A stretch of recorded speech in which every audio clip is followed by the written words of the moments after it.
Buenos días, profesor. Yo puedo Buenos compartir días. si quiero. Qué gusto verle de regreso. Igualmente, Cintia, igualmente a todos. Ya está el archivo en el chat. Incluso si lo necesitan se lo pueden quedar. Hay un video linkeado.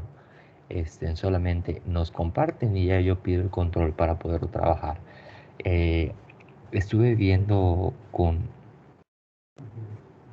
Está escribiéndose lo que digo.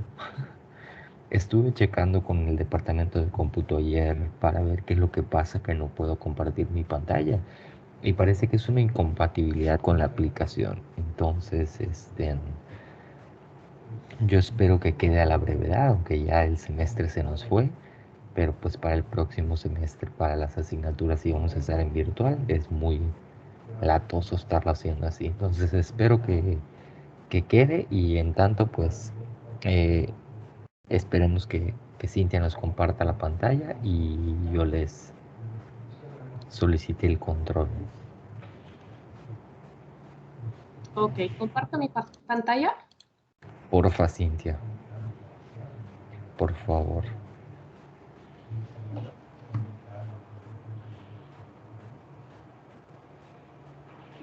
Ya se ve. Ya se ve, Cintia, nada más te estoy solicitando el control. Ok. ¿Tengo que aceptar algo? Teóricamente. Ah, sí.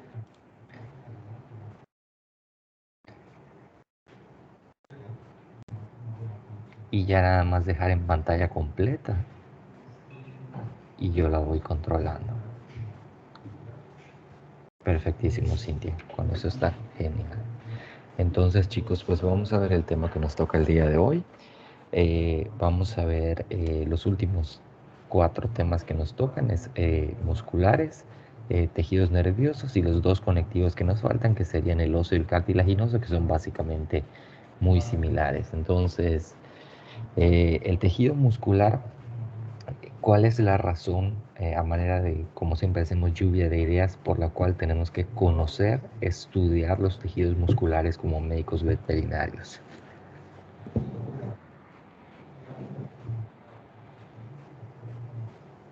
Pues porque Ah, están presentes obviamente en todo el cuerpo y cualquier fallo obviamente puede repercutir desde cosas tan básicas obviamente como pues el corazón hasta movimiento, respiración, etcétera. O sea, todo el cuerpo tiene, bueno, o sea, algo que ver con los músculos.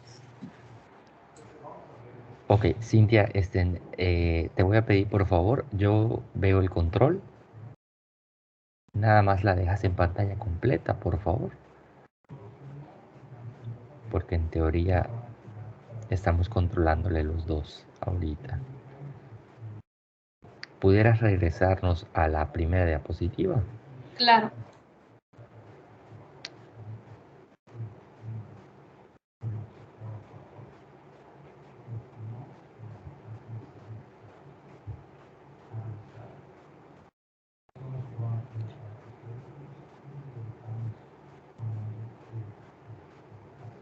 Ahí está, perfecto, en pantalla completa y ya yo le voy controlando.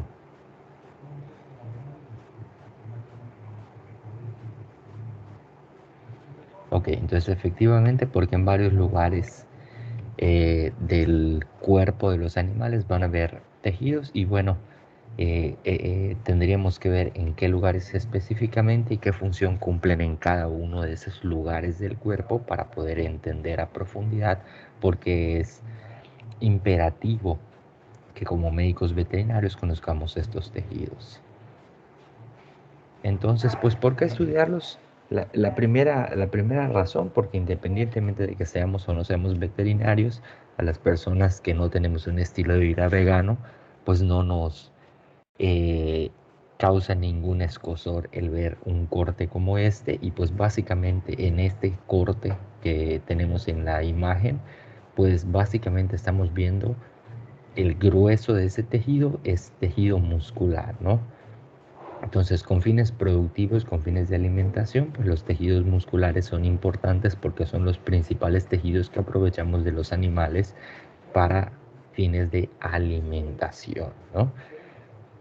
Tienen importante aporte de nutrientes, como ya estuve checando en uno de sus trabajos, tienen un importante aporte de hierro, de minerales, de vitaminas, de proteínas y de grasas que nos sirven como animales omnívoros que somos para nuestra alimentación y nuestra nutrición. Pero hay otras razones muy importantes, ¿no? La primera es pues que los músculos están directamente relacionados. Cuando pensamos en músculo, pensamos y principalmente en músculo estriado voluntario, ¿no? Y es cierto que el músculo estriado voluntario está directamente relacionado con la locomoción. Entonces, como ese perrito sí tiene la capacidad de correr, de saltar, de brincar, de subir y de bajar como Vladimir, Vladimir es mi perro, pues eso es debido a que tiene un conjunto de masas musculares que operan para permitirle llevar a cabo esas actividades. También hay otros músculos que a lo mejor no los vemos de manera tan atractiva como vemos el músculo estriado voluntario, pero también cumplen con algunas funciones. Ejemplos de ellos, en la imagen de la derecha tenemos el músculo cardíaco, ¿no? El músculo cardíaco, a pesar de que no lo vemos, es un híbrido entre un músculo estriado involuntario y un músculo liso que cumple con la función de hacer circular la sangre por todo el cuerpo del ser vivo. Cuando lleguemos a la asignatura de reproducción, eventualmente estoy seguro que van a llevar a cabo, por ejemplo, una práctica de eyaculación de un animal y ahí vamos a ver que son grupos musculares los que permiten esas contracciones de la masa muscular asociada a las vesículas que permiten la expulsión del semen con fines de reproducción en los animales. Otro más importante también, el peristaltismo, el movimiento de los intestinos, de todo el tracto digestivo, de todos los órganos tubulares, es debido a la contracción y relajación de grupos musculares, de musculatura lisa, involuntaria, músculo no estriado. Entonces vemos que esa bolita naranja que tenemos ahí que ejemplificaría los alimentos se desplaza a lo largo de todo este tubo por el efecto de la contracción de grupos musculares que permiten su avance. También, por ejemplo, la bajada de la leche, esta es debida a que los acinos de la glándula mamaria están circundados por musculatura lisa involuntaria, que producto de su contracción hace que la leche, en este fenómeno tan complejo que se conoce como la bajada de la leche. Y también de manera importante, los músculos, dado sobre todo la musculatura estriada, el músculo estriado voluntario, participan de manera importante en la termorregulación. Ahí vemos en esa imagen de termógrafo de un equino, podemos apreciar que los grupos musculares importantes del músculo voluntario representan una fuerte importante aporte de calor para que los animales mantengan una temperatura constante. ¿Estamos? Entonces, todas esas son razones por las cuales tenemos que conocerlos, amén de que cumplen con cierta función de almacenamiento que no es tan importante como el caso del tejido conectivo adiposo, o de algunos otros tejidos. El músculo principalmente, estas son las funciones, los tejidos musculares por las cuales es importante conocerlos y estudiarlos. Ok. Las características generales de los tejidos musculares. Cuando hablamos de los tejidos musculares vamos a hacer referencia, chicos, quiero que les quede bien claros, al músculo estriado voluntario. Ahora vamos a ver cuál es esa diferencia entre estriado y no estriado, voluntario o involuntario, ¿no? Cuando definimos de manera general los tejidos musculares, siempre el que utilizamos como modelo es el estriado voluntario. Es decir, los grupos musculares que utilizamos para comer, que utilizamos para la locomoción, para desplazarnos. Son células especializadas en la contracción. La función de estas células principal es contraerse y relajarse. Una de las funciones menos importantes, por eso está marcada con asterisco, es ser fuente importante de almacén temporal de glucógeno como polisacárido, que es el único polisacárido que almacenan. De hecho, terminando voy a hacer un comentario al respecto del equipo que me mandó un trabajo para revisar y está centrada en este punto. Pero en realidad no es que el músculo esté especializado en almacenar, sino que almacena el glucógeno como una fuente de energía para su proceso de contracción. No es que como el tejido adiposo esté específicamente diseñado este tejido para poder almacenar. Y también puede ser una fuente importante de almacenamiento de iones de calcio. Ese es el otro elemento que puede almacenar. Son células muy alargadas, vamos a verlos ahora histológicamente. Sus citoplasmas están muy alargados, de tal suerte que parecieran tubos, largos tubos. De hecho, en el siguiente semestre llevamos micro y parasitología y vamos a hacer la analogía de que las células de los miocitos, las células de los tejidos musculares, se asemejan mucho a las hifas de los hongos por la estructura en la que están dispuestas. Y llevan el nombre, como ya les comenté, de miocitos. Las células específicas del tejido muscular se denominan miocitos. Siempre se encuentran organizadas en fibras. Estas fibras las podemos ver incluso macroscópicamente, ¿no? Si ustedes ponen a hervir un pedazo de músculo, cuando le dicen deshebra la carne para que hagamos tortas o panullos o lo que sea, esas hebras tan pequeñitas que logramos deshacer son estas fibras del tejido, donde vamos a ver cómo están dispuestos los miocitos, envueltos en la red contráctil y aislados en una capa de tejido conectivo que ahora vamos a ver qué es lo que las aísla térmica y eléctricamente y permite que la contracción se dé en cierta manera. ¿De dónde se originan durante el desarrollo del embrionario? Del mesodermo.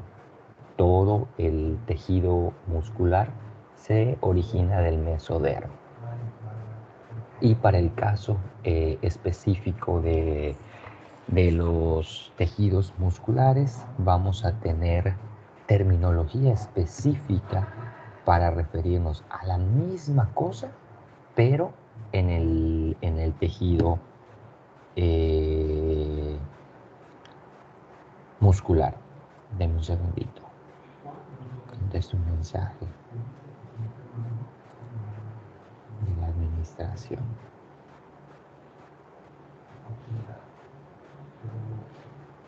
Ok. Ejemplos de ellas serían, por ejemplo, sarcolema, sarcoplasma, sarcosoma, retículo sarcoplásmico, ¿sale? Todos ellos hacen referencia a tejidos musculares siempre. Sarcolema es esta pequeña capa que les comentaba de tejido conectivo que envuelve las fibras musculares y las aísla física y eléctricamente del resto de las fibras. Sarcoplasma es el nombre con el que conocemos específicamente al citoplasma de los miocitos. ¿Okay? Sarcosoma es el término específico con el que nos referimos a la mitocondria de los miocitos. Toda vez que los miocitos van a ser células que van a tener un importante gasto energético, pues tienen abundantes mitocondrias que les permiten generar la energía que le va a permitir, en términos de ATP, que le va a permitir la contracción de las fibras. Y retículo sarcoplásmico es el término específico con el que nos referimos al retículo endoplásmico liso de las células de los miocitos, de las células del tejido muscular. ¿Sale? Es básicamente lo mismo, pero tropicalizado al tejido muscular. Y sarcómero, el término sarcómero ahora lo vamos a ver de manera esquemática. ¿Qué se refiere? Sarcómero se refiere a una unidad contráctil. Vamos a ver que las células del tejido muscular están dispuestas a manera de hileras, como si fueran túbulos sobrepuestos como los cables de una extensión. Si alguien tiene algún cable y una extensión viejita ahí en casa, córtenla. Cuando abren y pelan el cable, ese plástico sería el sarcolema, ese tejido conectivo que envuelve a las fibras musculares, y cada uno de esas hebritas de alambre de cobre sería una hilera, una fibra de miocitos dispuestas en manera longitudinal, ¿sale? Ahí adentro están contenidos los citoplasmas y los núcleos de las células, ¿ok? Pero cada una de ellas va a tener unidades contráctiles como enjaulando a las células de tal suerte que cuando estas proteínas entren en juego, es decir, se contraiga, la célula se contraiga junto con ella porque la está enjaulando, o se relaje junto con ella porque la está permitiendo expandirse. Ahora vamos a ver un video cómo es este fenómeno. Ok, entonces ahí vemos las fibras, chicos. Si ustedes ven la anatomía de ese músculo, el deltoides, por ejemplo, y vemos esas rayitas que tienen hacia el lado derecho, ¿sale? Estas rayitas que tenemos no son más que las miofibrillas. Estos fascículos están dispuestos uno junto a otro, les decía, como una suerte de un cable, y ellas se juntan entre ellas y forman un cable con un diámetro mucho más grueso que se llama miofibrilla, pero cada una de esas miofibrillas va a tener sarcómeros, es decir, unidades contráctiles dentro de ella, que va a permitir que los miocitos contenidos en el interior de ella se contraigan o se relajen en dependencia de lo que dicte el estímulo mecánico que se lleve a cabo. Si nos damos cuenta en la imagen que está por debajo, donde le dice anatomía del músculo al sarcómero, esos tubitos tienen unos puntitos como unas oruguitas negras recorriendo. ¿Alguien sabe qué son esas oruguitas?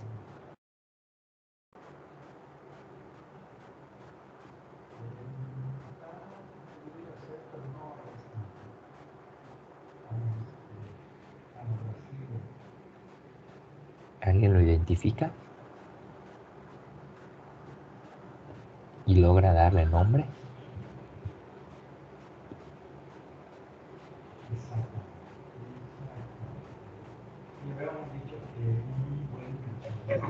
Yo no sé, profe, pero tengo una duda. Uh-huh. O sea, el músculo, como para yo entender mejor, este músculo que vemos a la derecha está hecho de los que están en medio, ¿no? Y eso que está en medio está hecho de los que están arriba. ¿Pero así, no? Ok. Déjame enciendo mi cámara, ¿ok? Ahora te lo esquematizo para que quede más claro. A ver, que se hace muy lento con la red de acá. Okay. Imagínate que la masa muscular completita, Luigi, chicos, ¿sale? Tenemos una masa muscular, vamos a pensar una bola, la entrepierna de la res, ¿sale? Así la tenemos completita. Si ustedes agarran la pieza y lo observan, se logran observar estas fibritas separadas. Sí lo logran analizar. Si alguien tiene la posibilidad de ir ahorita al refrigerador y agarrar un pedazo de carne, por ejemplo, una pechuga de pollo, agárrenla y véanla. Van a ver que hay fibritas que discurren a lo largo de ella. Ajá. Esas fibritas, ¿de qué están compuestas? En la imagen del lado izquierdo hacia arriba, la primera debajo de anatomía del músculo al sarcómero, vamos a tener las fibras musculares, que sería la analogía de mi dedo, ¿ok? Alargado, obviamente, eso es un pedazo, una fibra de longitud dependiendo de la masa muscular. Y adentro de mi dedo van a ver las células, los miocitos, dispuestos uno junto al otro, envueltos en su jaula proteica contráctil. Y ellas se van a ir uniendo una y otra y otra y otra y otra, de tal suerte que van a ir formando esas estructuras miofibrilares de abajo, que es un tubo de muchos tubitos. ¿Queda claro, Luigi?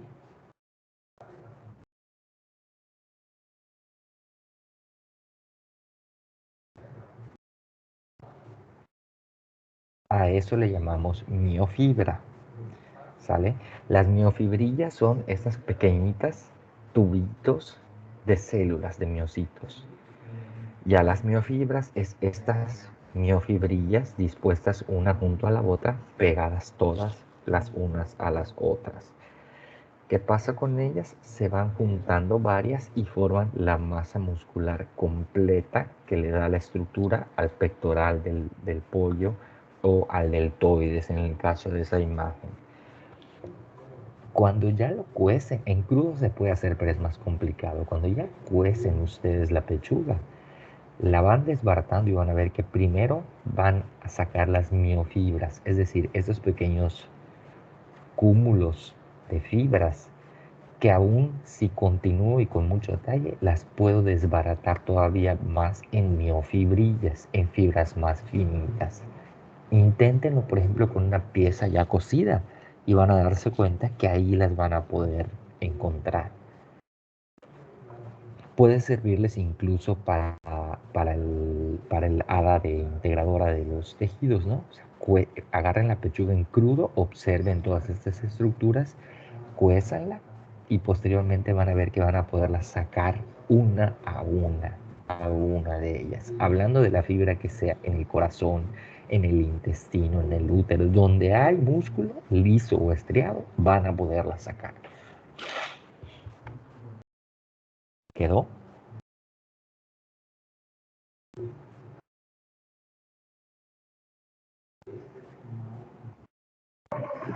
Sí, profe, ya quedó súper bien. Hagan el ejercicio así tipo práctica de laboratorio en sus casas y van a ver que las van a encontrar. Y cada una de esas pequeñas fibras, las miofibrillas, van a tener siempre su sarcómero, es decir, su unidad contráctil, que ahora vamos a ver en qué consiste. ¿Podemos continuar?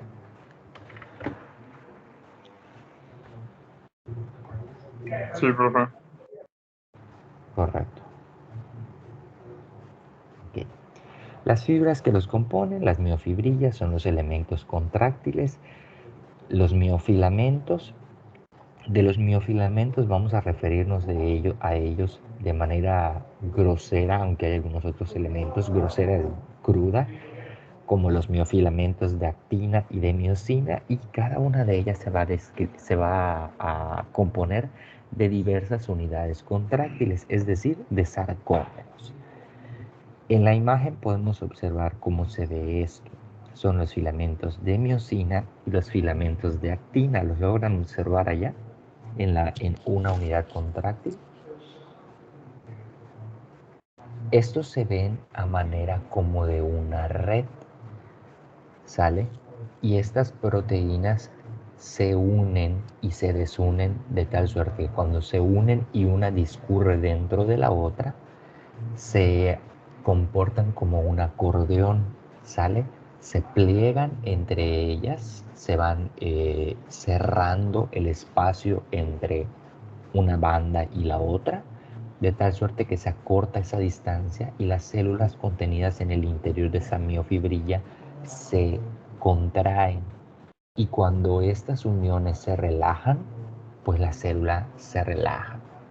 Vamos a hacer la práctica de, por ejemplo, el brazo extendido y completamente extendido y agarrar el bíceps. Vamos a ver que tiene una textura, cierta condición, cierto volumen, y cuando flexionamos el antebrazo a la dirección hacia tocarnos el hombro, vamos a ver cómo ese grupo muscular agarra más fuerza porque estos miofilamentos ya acortaron el espacio entre una banda y la otra haciendo que las células en el interior se contraigan, se apachurren sobre sí mismas, ¿sale? Y posteriormente, ya que hicimos este ejercicio, volvemos a relajar y vuelven las fibras a tomar su posición original. Y esto es debido a estos miofilamentos que se contraen o que se relajan en un proceso bioquímico que vamos a ver en un video más adelante. Obviamente para esto se requiere gasto energético porque hay moléculas de ATP quemándose, y también se requieren algunos otros elementos como iones de calcio que permiten la contracción.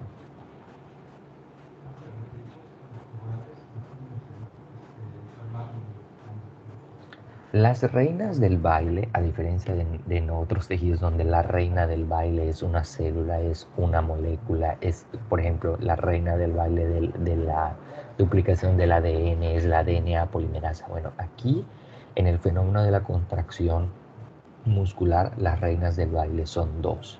Son esos dos miofilamentos que son el filamento de miosina y el filamento de actina. Ambas son proteínas fibrilares, es decir, los monómeros de las proteínas se van disponiendo en su estructura cuaternaria a manera de filamentos, y la actina se dispone a manera de este filamento, y se asocian a ella dos elementos, la tropomiosina y la troponina, que van a cumplir cierta función en el fenómeno de contracción, y vamos a ver ahora cómo hay un cambio conformacional en la estructura de esta proteína. Vamos en cómo se coloca la proteína de acuerdo a si está cargada o descargada energéticamente. Y la otra es la molécula de la miosina. Piensen en la molécula de la miosina como una espiral, como un fusili, esta pasta que está como tirabuzón, y tiene una cabeza globular, es decir, la proteína es filamentosa, pero en la parte más externa tiene una cabeza globular. Esa cabeza globular es la que va a interactuar electroquímicamente con el filamento de actina para asociarse y desasociarse, y con ello poder hacer que la jaula que contiene a los miocitos se contraiga o se relaje.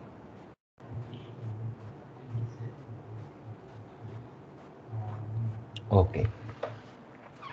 Esto ocurre en todos los tipos de músculos, ¿no? Dependiendo de su clasificación, los clasificamos funcionalmente si son voluntarios o involuntarios, y dependiendo de su estructura en lisos o no estriados y estriados, ¿ok?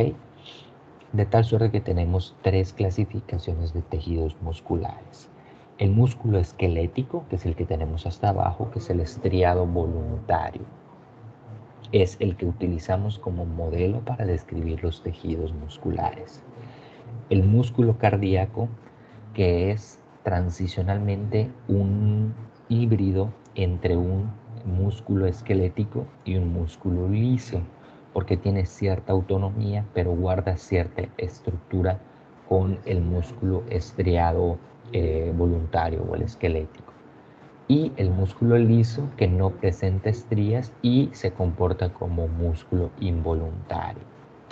Okay, ahora vamos a ver particularidades, pero en todas ellas el fenómeno de la contracción es muy similar. La única diferencia es cómo están dispuestas las fibras de actina y de miosina, y el estímulo que va a desencadenar que se contraigan o se relajen.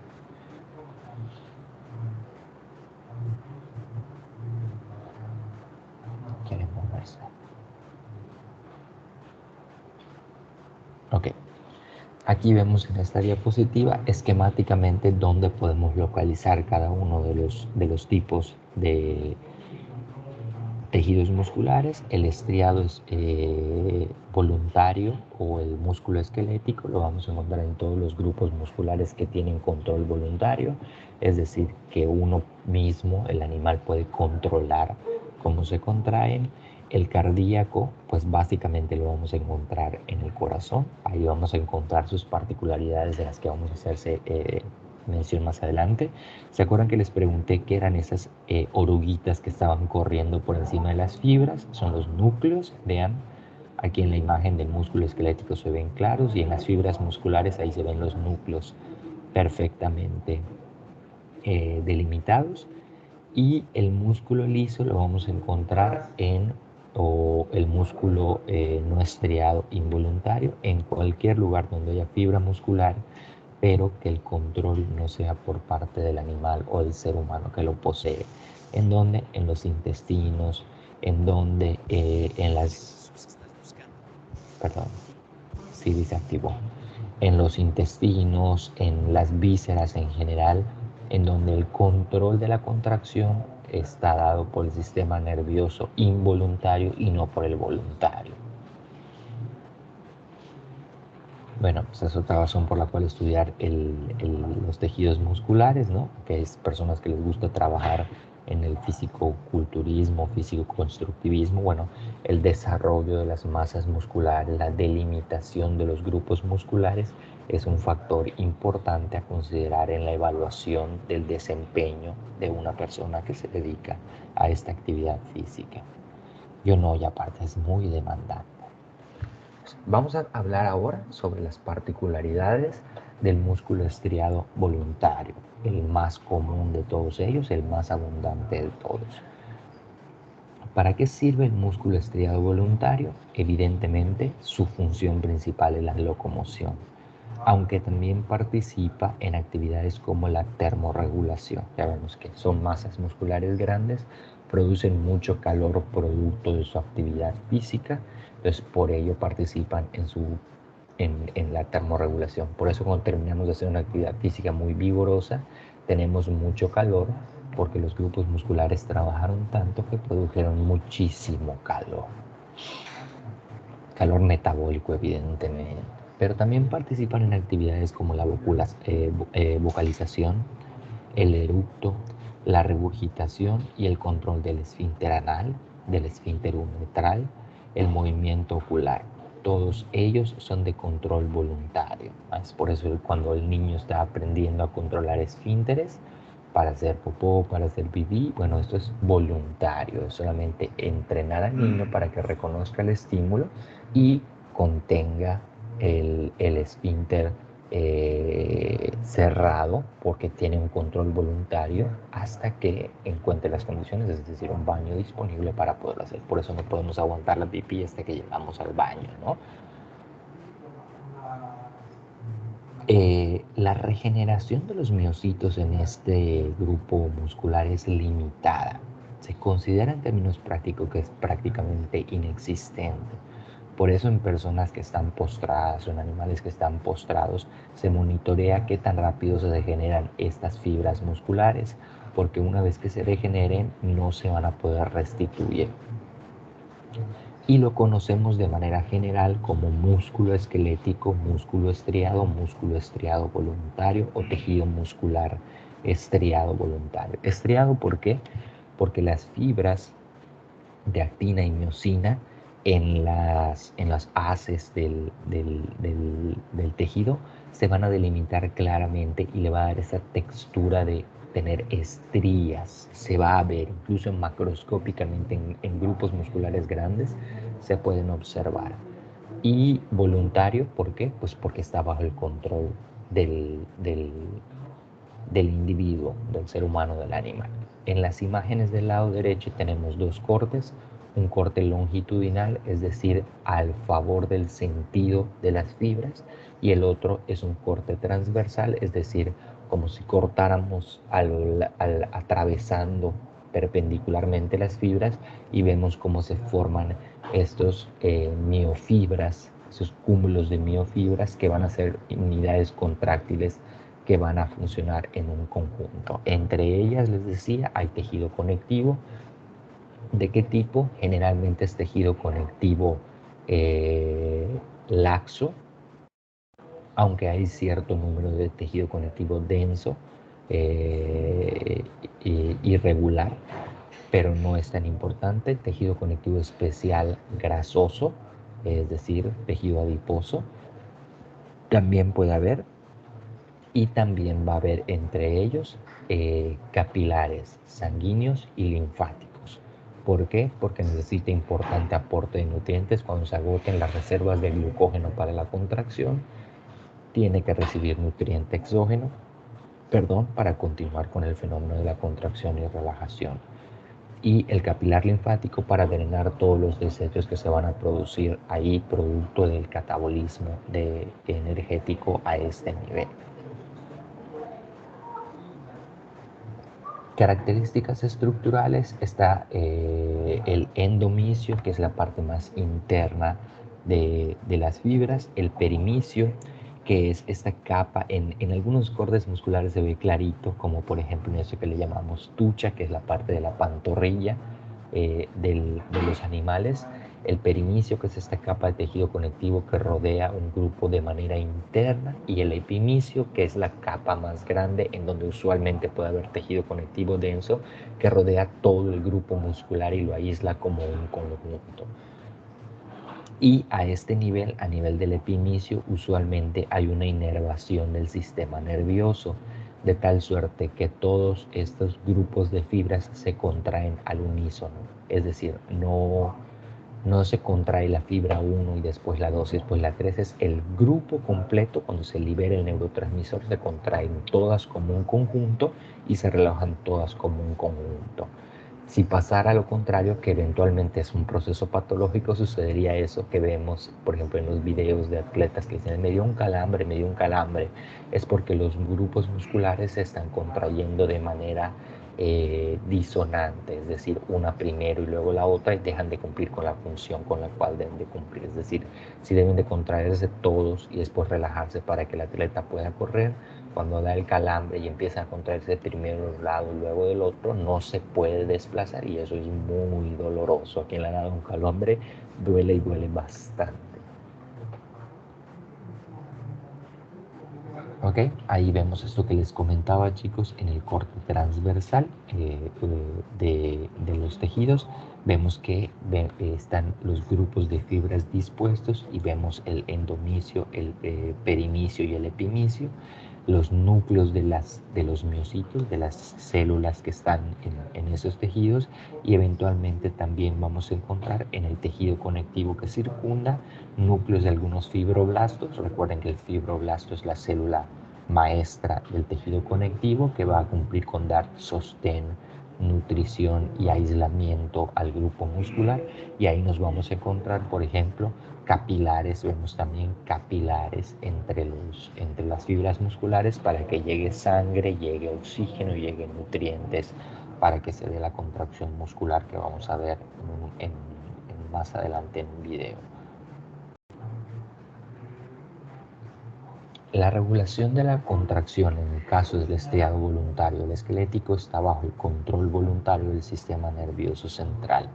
Requiere la hidrólisis de moléculas de adenosintrifosfato, la presencia de calcio, y el neurotransmisor que participa es la acetilcolina. A nivel de la placa neuromuscular en el epimicio de estos grupos musculares se libera la acetilcolina, y una vez que se libera la acetilcolina, en la parte sináptica del axón de la neurona, es captada por los receptores en el tejido muscular, y ya se inicia el proceso de la contracción como un todo, les decía. Esta es la estructura del sarcómero, chicos, que es quizá lo más complejo que vamos a estudiar en la presentación en general. El sarcómero discurre, quiero que se centren muy bien en esta diapo, chicos. Discurre, arriba la tenemos a manera de la estría dentro del tejido, y en la parte de abajo la tenemos de manera esquemática. Un sarcómero discurre entre una línea Z y otra línea Z. ¿Las tienen ubicadas las líneas Z?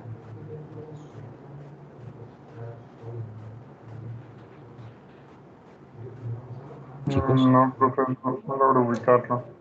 en la imagen de arriba vamos a ver una línea Z al lado izquierdo y después una línea Z al lado derecho.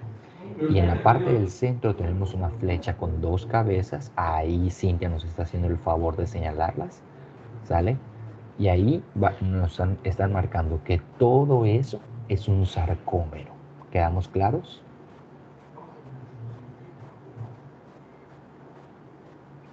Sí, perfecto.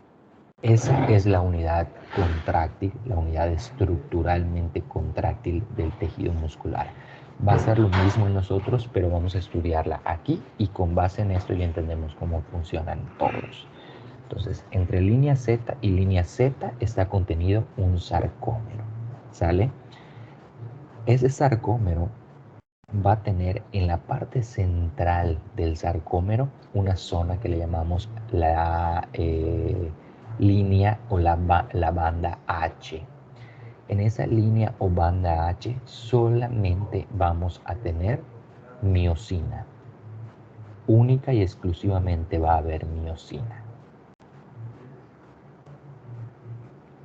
Y hacia los bordes del sarcómero vamos a tener la contraparte, que son esas zonas en el sarcómero, a ambos lados van a estar, en las que solamente vamos a tener actina.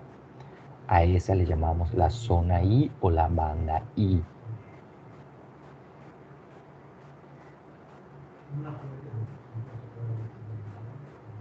¿Quedamos? En la banda A, que ahí la tenemos también marcada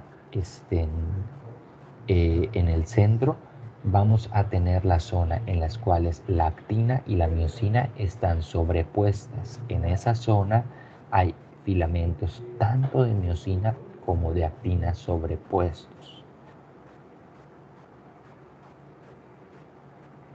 Y ahí es donde se va a llevar a cabo la contracción. En la medida en la que esa zona se reduzca, se va a dar la contracción, y en la medida en la que esa zona se relaje, la célula se va a poder distender. Ahora vamos a ver cómo funciona esto.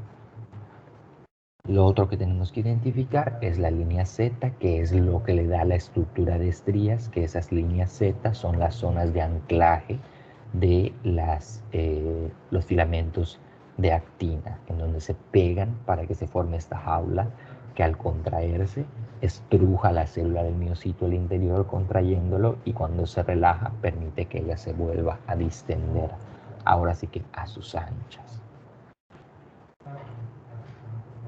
Ok, entonces vamos a poner el video a ver si se escucha el audio.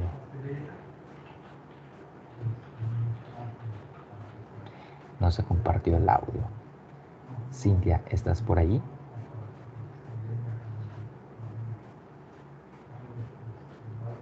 Cintia, ¿pudieras hacernos el favor de compartirlo con audio si no es mucha molestia? Sí, claro, tengo que prender, creo, mi audio. A ver si así se puede. A ver. Cuando le des compartir, te debe decir compartir con audio.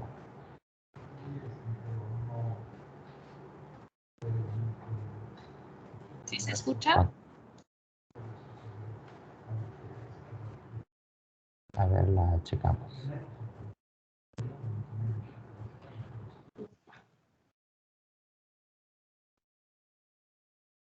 Ah, ya no tengo el control, perdón.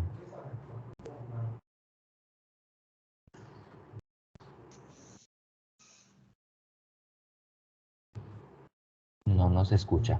Cuando le des compartir la presentación, Cintia, te debe decir compartir con audio. A ver.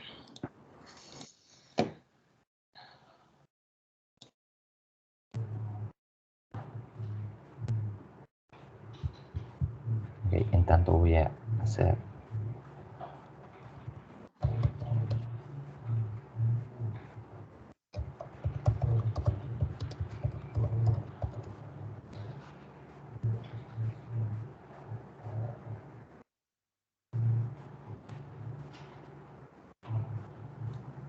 ¿Sí se ve ahora, profesor? Voy. Dame un segundito. No.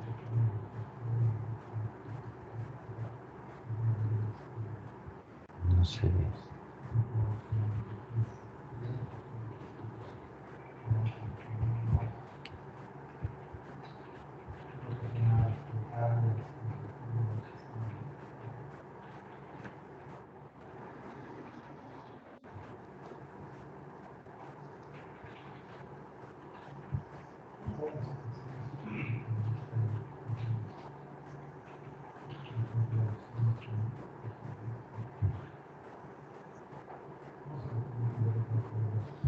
A ver, voy a subir otra vez. Así ya encontré el incluir sonido.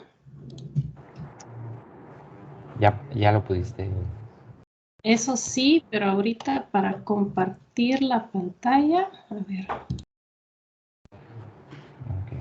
Ya encontré el video, que es el mismo. En caso de que no se pueda, lo vemos cada vez. Es un videito súper cortito de 2 minutos y medio. En caso de que no se pueda, Cintia, cada quien lo ve de manera independiente y ahora con eso ya debe quedar claro cómo se da ese fenómeno de acortamiento entre las fibras.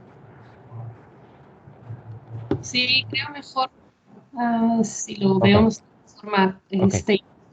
Chicos, vamos entonces, por favor, a dar 3 minutitos. Son las 11:56. A las 11, a las 12 regresamos para cualquier duda que haya habido después del video. En el chat está el link del video.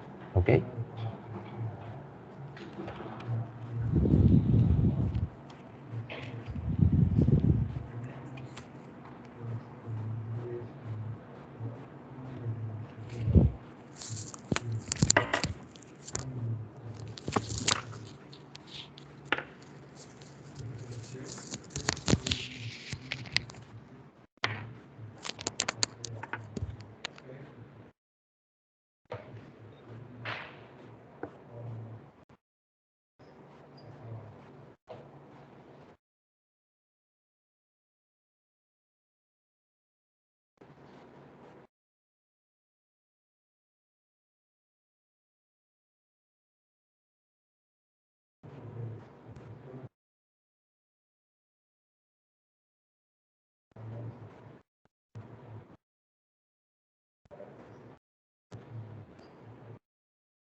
Ok, ya acabamos todos de ver el video.